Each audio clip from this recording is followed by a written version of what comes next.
Well, it is time for another Hearthstone mini set, and this time we already knew what the kind of theme of the mini set would be, which is revolving around Blizzard's IP of Starcraft. Welcome in, everyone.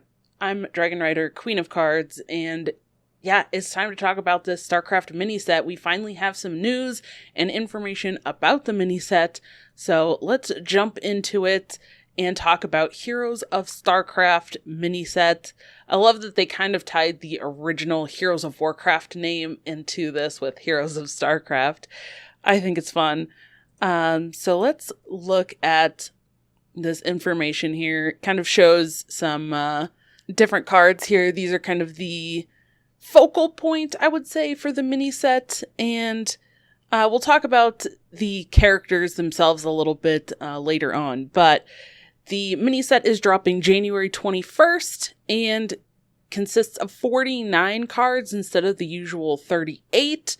Some of these are multi-class cards as well, so definitely I feel like if you're going to invest in a mini set, this is a mini set where you can use cards in multiple classes, much like we've seen with dual class and even tri-class cards in the past. So this one might be one that you want to invest some gold or some cash into getting this mini set. And if you are going to do that, you can unlock the whole 94 card set, which is 1 copy of the legendary and 2 copies of the other cards each. You can get the normal version of the mini set for either $19.99 US or 2,500 gold. It is a little bit more than the typical mini set because it is a larger mini set and has more cards in it. You can opt for the all golden version if you want for $79.99 US or 12,000 gold, which also comes with a diamond legendary card, Grunty. This one is also interesting because they have the 3 different Starcraft factions. They actually are also offering the normal versions of each of the factions. You can just get the specific faction cards for $9.99 each or 1,200 gold. But again, if you're looking to get these cards and you want to be able to use these in multiple classes, unless you are someone who only plays one specific class, if you do play multiple classes or play multiple different styles of decks and kind of change what deck you're playing based on the meta, then I definitely recommend just getting the entire mini set instead of these individual factions. And speaking of those factions, let's talk about what those are.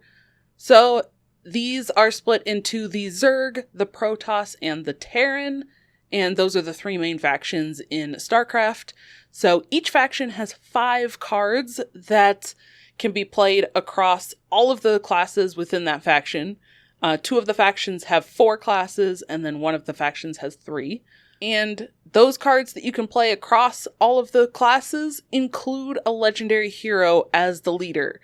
So those are the other 3 that we saw at the top, which are getting their own special reveal days because they are these legendary leaders of these factions. So let's talk about the Zerg. Death Knight, Demon Hunter, Hunter, and Warlock are Zerg, led by the vicious Sarah Kerrigan, which will be the legendary. The Zerg are known for swarming, so these are definitely going to fit in with like the Hunter and Demon Hunter vibes, especially that we're kind of used to with like the low curve aggressive decks.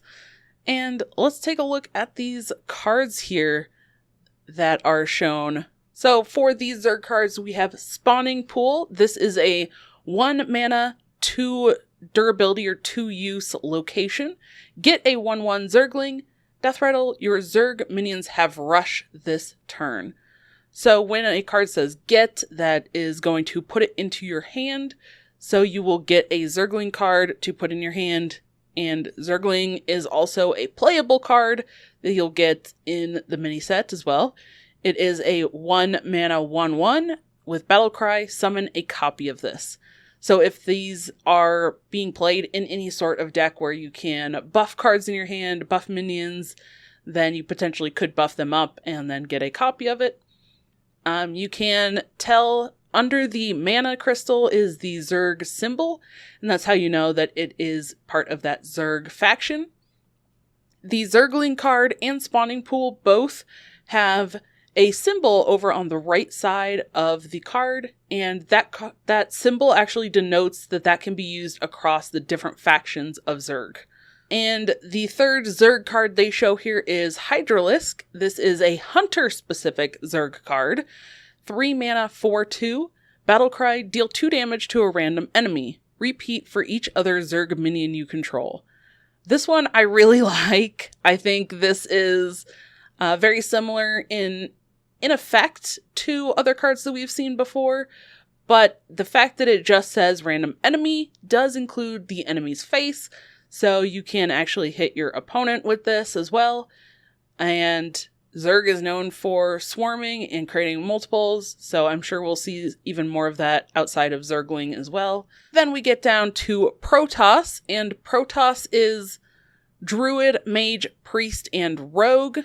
So the first card we have is Construct Pylons. This is a 0 mana Druid card for Protoss that says your next Protoss card this turn costs 2 less. So it is only impacting the Protoss cards, but you are getting essentially an extra 2 mana for no cost, or just the cost of running the Construct Pylons card in your deck. I'm not sure if Druid needs this or not because of all of the access to ramp that it has, but that might change after rotation with the next expansion. So Construct Pylons might be something that gets utilized maybe a little bit more after that if like some of that ramp gets removed from core set or from Druid. So that'll be interesting to see. The next Protoss card we have is Photon Cannon. This is a 2 mana card that can be used in all of the Protoss classes. Says deal 3 damage. If this kills a minion, your Protoss minions cost 1 less this game. So deal 3 damage that you can direct anywhere you want, and if you're killing a minion with it, it has a bonus benefit that lasts for the entire game. That's not bad, especially very early on. I can definitely see this card being used in some of these classes as like an early removal, especially against some of the aggressive decks, and getting to discount your Protoss minions for the rest of the game seems pretty nice. Such as this Carrier. This is a Proton minion. It is a 12 cost Druid card. It has 2 attack and 14 health, and it's a mech.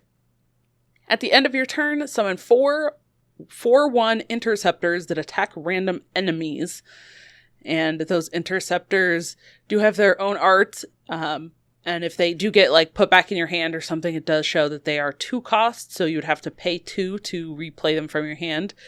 But the fact that they attack random enemies includes your opponent's face yet again. So this could be a very powerful kind of ending, like game ending play. Or it could just get you in the board. But this is going to be at the end of your turn. Every turn this is on the board. So that could potentially be a lot of interceptors coming out. And 14 health is going to be a bit difficult to deal with for some decks. And then lastly, we have the Taran, which is Paladin, Shaman, and Warrior. And these are focused more on mechs. So we're seeing a lot of mechs with the Taran. And the first card we have is an SCV. This is a 1 cost, 1/3 mech that can be played in all 3 of the Taran classes. With Battlecry, your next Starship launch costs 2 less. Definitely this could be something that we start to see if the launch of the Starships actually has a discount to it itself. The second one here is a Shaman-specific mech. It is Missile Pod. It's a 2 mana 1/3 with Starship Piece. Battlecry, deal 1 damage to all enemies. Also triggers on launch. So we have an additional Starship Piece here that's going to deal some damage again to all enemies. That does include the enemy's face. So to get that on the Battlecry and then also on launch and potentially repeated launches, if there is any sort of synergy to bring back these starships or the starship pieces, then that could potentially be a decent chunk of damage over the course of the game. Then we have Siege Tank. This is also a Shaman specific card. It is 5 cost, 5/5 mech, with Battlecry, deal 10 damage to a random enemy minion. And it transforms if you launched a starship this game. So the transformed version is Siege Tank Deployed, which deals 10 damage to a random enemy minion. Excess damage hits the enemy hero. So there is additional benefit if you have actually launched a starship. The downside to this is you do have to have launched a starship and not just be building a starship like some of the other cards that we've seen with the main expansion. So this one takes a little bit more work to get the full benefit and to get that Siege Tank deployed and get that benefit of being able to deal some damage to a random enemy minion and then excess going to the enemy hero themselves. Also, something kind of neat that they show in here is that the Taran classes obviously haven't had starship stuff. We haven't seen anything with that, but now they're getting it. So they have a special starship, the Battle Cruiser. It has new art and the mech minion type, so it is a mech. This is the first of the starships that actually have a minion type, which is also very interesting. And